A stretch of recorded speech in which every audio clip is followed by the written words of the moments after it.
İstanbul'un en seçkin ve en köklü semtlerinden biri olan Fatih'in her yerinde bir daire, iş yeri, arsa almak veya kiralamak istiyorsanız doğru adrestesiniz.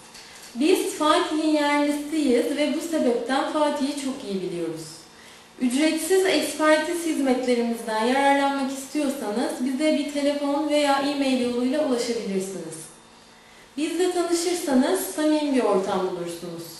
Bütçenize en uygun yeri etraflıca araştırıp sizi haberdar ediyoruz. Satmak veya kiraya vermek istediğiniz gayrimenkulünüze ücretsiz olarak değer biçip en kısa zamanda en uygun müşteriyle buluşturuyoruz.